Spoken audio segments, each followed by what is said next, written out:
Hello, everybody. A warm welcome to our third episode of the podcast series, Everyday Decoloniality, a Multicultural Initiative.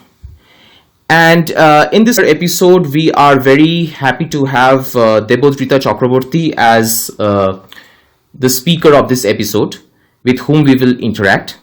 So, Debadrita Chakraborty is a research student and graduate teaching assistant at School of English, Communication and Philosophy in Cardiff University. She has been extensively working on gender theory and critical race and cultural studies. Today in this episode, we will be discussing about the colonial influences of masculine-centered thinking and doing in contemporary India and the various possibilities of decolonizing it. A very warm welcome to you, Debadrita. Thank you. So, Debadrita, going with the first question, I was wondering that whenever we engage in any kind of discussions associated with gender, race and culture, we have been observing that over several centuries, the world has experienced endless number of social movements, political upheavals and activisms against the patriarchally structured gender hierarchies.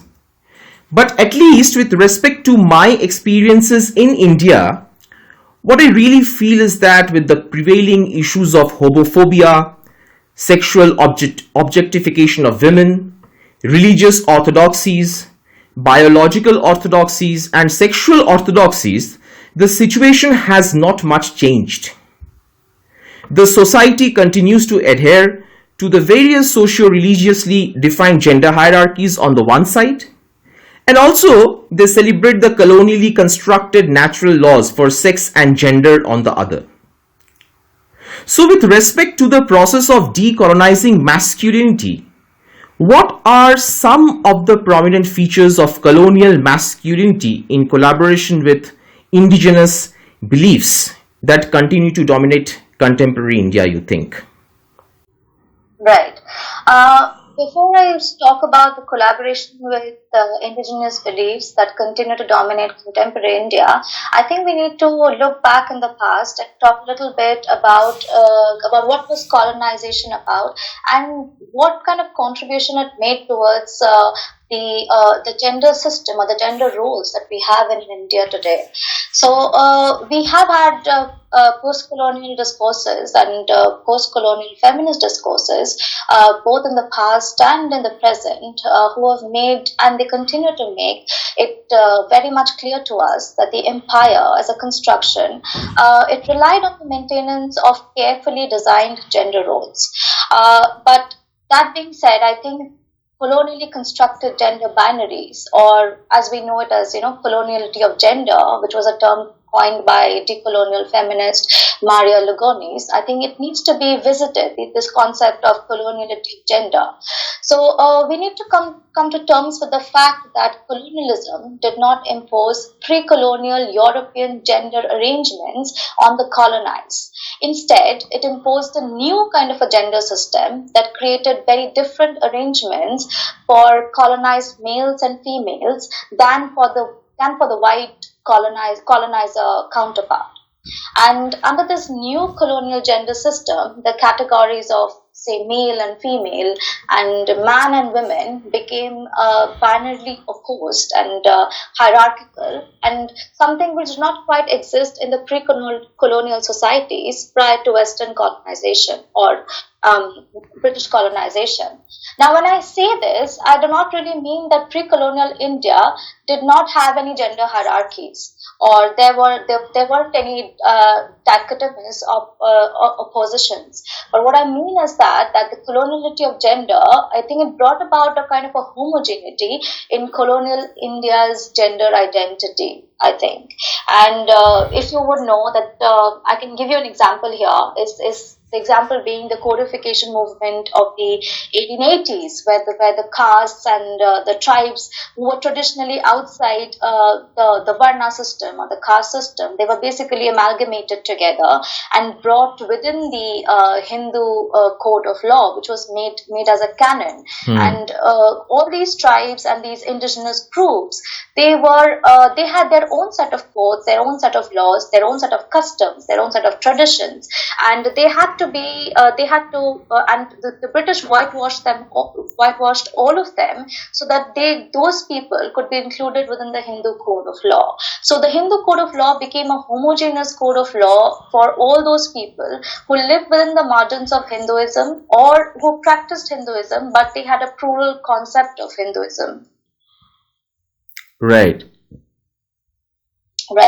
So, having said that, now I would like to talk a little bit about the fact that this pre-colonial diverse plural communities, okay, they had this egalitarian structure and organization, okay, and it was transformed to a very hierarchical and patriarchal system that completely altered not only their customs and traditions, but also their social political lives, as well as the gender, as well as their gender roles. Because you have to understand that in India, gender always lies within the intersection of religion and caste. So when this homogeneous law was introduced, it also had an impact on the gender system. And apart from that, I would say that during the colonial system, what happened was, in order for the colonizers to basically, have complete control over the lives of the colonial men and women, what they tried to do was that they tried to introduce a dichotomous hierarchical distinction between the man and the woman, and this they did by subjecting the woman as a subordinate to men in all avenues, so that the woman was placed in the private sphere and the man in the public sphere. And this way, a kind of a binary was created between the man's role and the woman's role. And this was a cohesive system for the British to control both the man as well as the woman. And I think just not that, I think the fate of the colonial gender system in India was completely sealed when the colonized male accepted this British version of the colonial gender system, because they saw it as a good way of controlling their women. So a case in point is the law reformation system, where you have the British negotiating with the native Indian man and the native Indian elite per se, the native Indian elite man, and so this was a good opportunity for the native man to revive his economic and his social, social life, and they agreed to listen to the British, and they agreed to negotiate with the British, and in this way they became the co-conspirators in matters of women's social reforms. But I do not mean to say that the sati, the abolishing of sati was something. I do not see it in a bad light. No, I'm not saying that these reforms were bad. But what I mean to say here is that the British did not do it out of a humanitarian, I would say, from a humanitarian perspective, because they had a bigger agenda to control men and to control women, and to obviously protect these hapless Indian women from the brown men, from the brown bestial men, okay, and a pre-colonial barbaric civilization that they thought India was. And I think this kind of law reformation that happened during the colonial times, and the new gender system that was introduced, this homogeneous gender system that was introduced, I think it has been replicated and extended to a large extent in modern India, the sustenance of religious and especially caste-based gender political discourses. And I think the discourse of colonization, you can see a huge similarity between the current political narrative that we have and the discourse of colonization, or the colonial discourse. The colonial discourse tried to reduce the colonized by portraying them as primitives, as infantile, as aggressively sexual, and you can find this rigid and narrow version of portraying the other as bestial or other, as the aberration of upper class superiority. You can find this in the current ruling narrative in India as well, right? So the popularization of this repressive, high caste, Brahminical, chauvinist version of Hinduism is obviously a modern phenomena which began in the 1920s with Savarkar as well. And this narrative, positions minorities, as I said earlier, like the tribals and the Muslims and the Christians, or whoever's to be the outside, they are considered to be foreign, because Islam and Christianity, they are foreign religions. So they are considered, so people following those religions are considered to be outsiders, okay? And these outsiders are considered to be a threat to the nation and to the state as well. Okay, they are considered to be the aberration of the upper class Hindu male perfection. Okay, and this, I think, is reminiscent of the hierarchical dichotomy which is practiced by British imperialists during colonization. Right? And like the colonizing mission was to, punish the non-human, bestial, colonized for the deficiencies. Because for the British colonizers, Indian man and a woman were not female and male. They were more like human. They were more like non-human. Okay, they were not human and bestial completely. And I think this particular narrative is still being practiced in India, because with the kind of lynchings that we have, with the kind of killings that we have, the violence that has been practiced on the lower castes, especially Dalit. I mean, this is very, very, similar to the kind of practice that used to happen during the colonial times. I think therein lies this whole idea that I wouldn't say this is a collaboration between indigenous beliefs and between the colonizers. I would rather say that we have not been able to move towards move towards a more plural, I would say, a society, or a plural form of gender roles or gender system. And we are still following those colonial, I would say, those colonial rules and codes of practice. And we believe that, that we are trying to reclaim our past, but that is not true, because, even though we are trying to reclaim our past, we're actually going back to the codes of colonial law, and we are using that within the current, within the current narrative, or within the current, I would say, nationalist discourse, right? And that's how I think those kinds of hegemonic masculinities have been formed, which are integrally, I think, related to, I would say, integrally related to the kind of, masculine, the kind of hegemonic masculinity that India would want to project as now,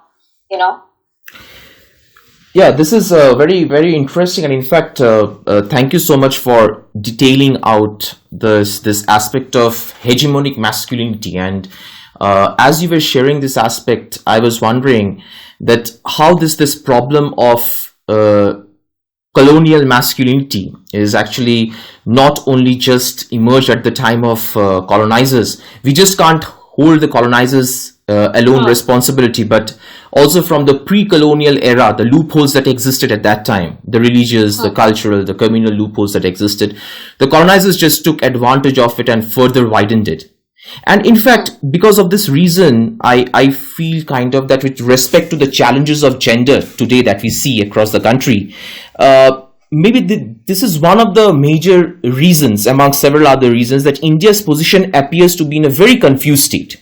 Now, for instance, if you see on the one hand that Article 377, which criminalized same-sex relationships since the British era, has been scrapped. But also on the other hand, we see practices of what Banu Subramaniam in his book Holy Science, the Biopolitics of Hindu Nationalism, argues as a scientized form of Hindu nationalist ideas and ideologies that gets practiced through gender and sexuality. So those several laws and order are being framed in favor of gender diversity, yet in terms of praxis, the reluctance to embrace the changes is still very prominent. So as an individual, what do you think? Where lies the missing links, and how, or rather what are the possibilities of identifying them? Right.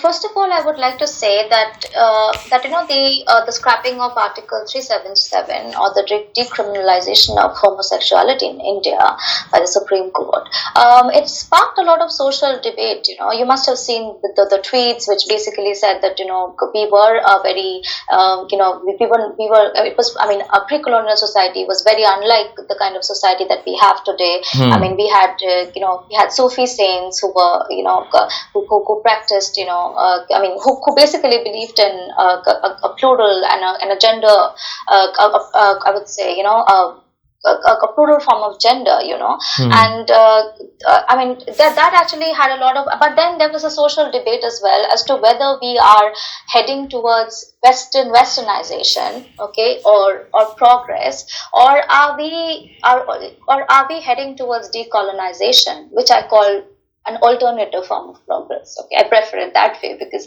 when we talk about progress, we basically mean mainstream progress, and I think decolonization has not been mainstreamed yet. So I would call it an alternative form of progress. Now, but then what we need to ask ourselves is that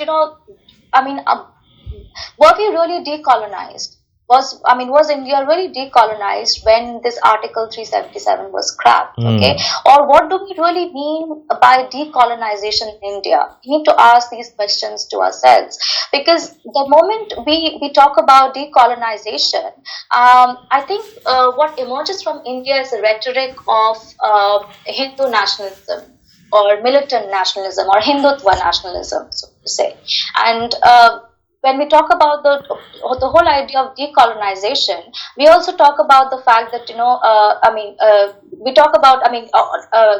there are Indian scholars who talk about the idea of freeing modern India from their former rulers, like the Mughal invaders or the British invaders, and it's only for them the idea is that according to the Hindutva idea, that only those religions which are born in India are integral to India, but those religions which have been, which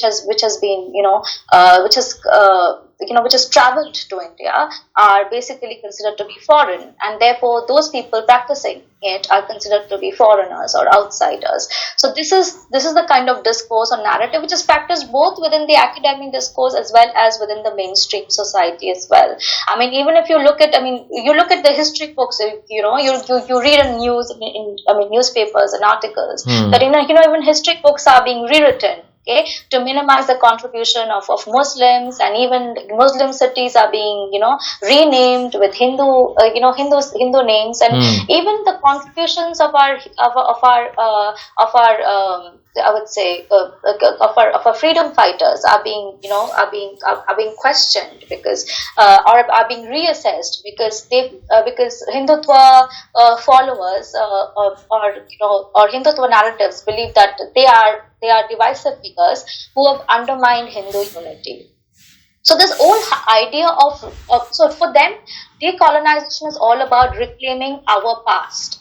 Now, when we use the word our, we are basically creating a binary again, because when we say our, there's definitely a there, isn't it?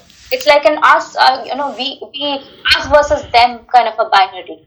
So what is that our? Okay, what is that there? So we need to talk about these aspects as well, because the moment we create a binary, we are going back to the same colonial past that we are trying to basically, get away from. We are trying to, completely, abort. Okay. So, this I think needs to be taken in account as well. And then coming to the fact that, what Hinduism or what Hindutva masculinity consists of. So, all this, the idea of Hindutva nationalism, okay, as a rhetoric of decolonization, has given birth to this ideal of masculine Hinduism, okay, which is being currently employed within the Indian national rhetoric to sustain and build a modern Hindu Rashtra or nation, and it implies a direct connection between manhood and nationhood. So, you can see that there has there has been no decolonization in India. There is no, I would say, a decolonization in the true sense of the term does not exist in India. Okay, it's completely different from what we see in South Africa or what we see in Latin America or even in academic, curriculum discourses with the UK. It's completely different. So, I mean, if you look at the kind of narratives in newspapers and electronic media today, you'll find a lot of evidence in which the nation state makes it very, very clear that the nation state wants its presence to be known, which is through the construction of patriotic manhood that amounts to the hegemonic Hindu masculinity, and which becomes an icon of, I would say, nationalistic ideology. And any man who fails to uphold, the ideals of, say, muscular strength or moral fortitude or, patriotic masculinity, okay, are then considered to be the peril to the security of the nation. So by default, since Muslims and Christians are not a part of the Indian society because they're considered to be foreigners, they are doubly, I would say, they're doubly burdened, okay, they're doubly alienated because they're not considered patriotic enough because of their foreign, I would say, because of their foreign religion, because of their foreign culture. And second is because the fact that they themselves practice a foreign culture and a foreign religion. So I think they are doubly alienated that way. And I think such political discourses have led to the construction of the us versus them binary, which has been going on since after colonization, after the British left India. It's been going on, and it has, I think, heightened in this current, I would say, in this current Hindutva kind of a narrative that we have in India at the moment. So my question here is that that whether these Hindu men, who are appealed by this mythic and masculinized historical beliefs, okay, that is coupled with religious nationalism, are they able to, really, are they able to, keep themselves away from this kind of a hegemony, or do they basically force themselves to reconcile with the hegemonic world and perpetrate, violence upon the other? Because when you perpetrate violence on the other, you are basically, by that logic, perpetrating violence on yourself as well, because you are the one who is practicing violence and performing violence. That makes you that makes you a victim of violence, violence to an extent as well, if you know what I mean. So, coming to the point, that the fact that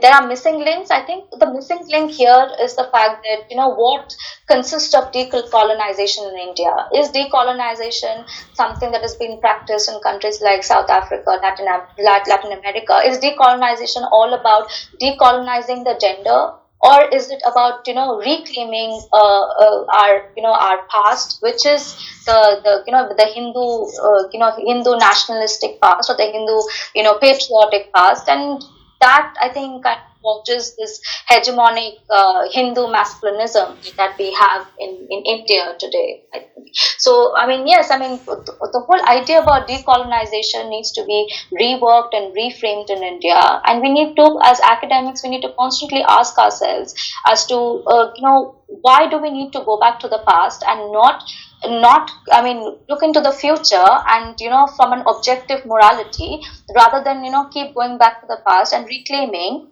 as to what,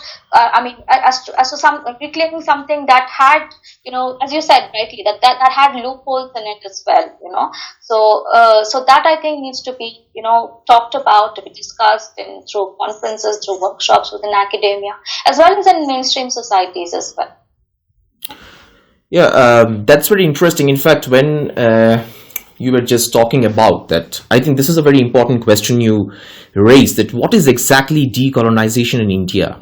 And what I often personally wonder, not only with this aspect of gender that we are discussing here today, but also with several other aspects that India is undergoing with a very communal centered concept of decolonization as it is portrayed. India is undergoing a kind of wrong turn in the concept of decolonial thinking and doing. And also you talked about that we need to engage more in academic spaces like workshops, and we need to engage in this kind of, we need to introduce more of free discussions and free sharing of knowledge where instead of just accommodating one definite or one specific ideology, we should be free enough to agree to disagree with each other. But also, I was wondering that as a researcher in gender studies, I was thinking of asking you that apart from academic engagements with respect to this issue, what do you think? Isn't real life activism is also necessary in this process? Because there are a lot of academic discussions going on already, and I'm sure in the coming days it will increase. But in other aspects, we have often observed that academic discussions remain most of the times, if not always, very much limited within the academic spaces. So if we need to bring the real change in the social structure, in the process of our habitual thinking and doing, so do you think that real life activism is also equally important, or maybe more important, rather apart from academic engagements? Yeah. I'd like to begin by, telling you that I find it very interesting that when I basically visit these conferences or workshops and give my paper, these these various gender conferences, I find it very interesting that when we talk about gender, we're basically talking about women and not men. Okay, so when we do that, we kind of disengage men and completely abolish or completely separate men from that of women when we are speaking about gender. So I think it's important, in order to first decolonize gender discourse, it is first important to decolonize the way we look at gender today. Right. Okay, when we are speaking within the academic discourse, there has to be enough opportunity given to discuss about the construction and performance of masculinities within gender conferences and workshops. And I think if you're able to discuss men and masculinities within the classroom environment, it is only then that I think the contributions could be made towards activism. So what I mean by that is that, if we are able to include a lot of texts by men and the kind of and basically about fragile masculinities and alternate forms of masculinities, I think it basically provides students to discuss and to understand what masculinity really consists of, and that it could be considered as a form of study. Something that is not practiced, I think, very widely these days. I think so. I would say that first decolonize the way in which gender conferences and workshops are held. Okay, so gender conference does not mean women's conferences or talking about women's problems alone, because that way you are destabilizing this whole idea of gender justice, because men and women both are victims of the hegemonic, I would say, the hegemonic cultural and social practices that are prevalent within each and every society. So that needs to be done. Now, coming to your question of decolonization and activism, I think I wouldn't say that I have been fortunate enough to practice practice activism beyond academy, but what we do in our university is that we include a lot of a reading list which consists of more Black and minority ethnic writers. So we have a post-colonial, I would say, post-colonial Black Caribbean writers, module as well, where we basically teach our students about Black history, teach our students about colonial history, and I think it's a little difficult given the fact that British curriculum and British primary and secondary curriculum, they do not include a lot about British history. So it is very, I think, it's a hard task to let them know about the British atrocities and the colonial atrocities, not the British atrocities, the colonial atrocities of the colonial past. I think that itself is an arduous task. But when the task is done, I think to a great extent, I think that actually, I would say, equates to activism, because you are able to inculcate in those minds the reality, the truth of what colonialism was all about. At the same time, you are able to make them ask questions about decolonization and how, and everyday praxis of decolonization, which they can then perform within everyday circumstances. So I think academia is not just about theory. I always believe that academia is equal to activism. So whatever you teach has a real life contribution as well. So that needs to be, I think, looked into as well. And I think to a great extent, I mean, decolonization, I would say in India and everywhere, I think it's all about challenging the long-standing biases and omissions, okay, that limit how we understand politics and how do we understand our society. But that does not mean that decolonization is all about abolishing the canon. We cannot abolish the canon. We cannot really, say that the canon needs to be completely, done away with. Okay. Instead, I think we need to interrogate its assumptions and then broaden, I think, our vision to include a wider range of perspectives as to, how can we include the past, present, and then, move on to the future. So by that, I mean that when I'm talking about decolonization in India, we can't, completely, do away with the colonial past, because that is very much our history. That is very much a part of our organic being. But what we can do is that we can we can talk about the past, and then we can talk about the present, and then we can, form a discourse that helps us move towards the future. I think in India, the most important thing at this point of time is, academically practicing decoloniality. And by academically practicing, I mean, having narratives and discourses and having workshops and conferences on a wide level, so that, people can really talk about, what the idea of decolonization or the idea of decoloniality in India, and how we could practice within our everyday lives, as well as how can we disseminate the knowledge among our students, among our students as well as in the curriculum within Indian universities, I think. Okay, lovely. I mean, thank you so much, Debadrita, for your meticulous reflections on the problem of colonized and colonizing masculinity and the question of decolonizing masculinity within the Indian perspective. And also, it's very interesting how you reflected on the question of what is exactly decolonization in India widely. Then I think then only by addressing this wider platform, we can really narrow down to the question about decolonizing masculinity in India. And also, thank you so very much for your reflections with respect to how academia can be itself a space for activism, rather than separating activism and academia into two separate compartments. We can obviously understand it as a collaboration with each other, or as a part of each other, as one single entity. Thank you so much once again, and thank you so much for joining. Thank you so much, Sayan. It was a great opportunity as well for me, and it was great talking to you, and I really enjoyed this talk today.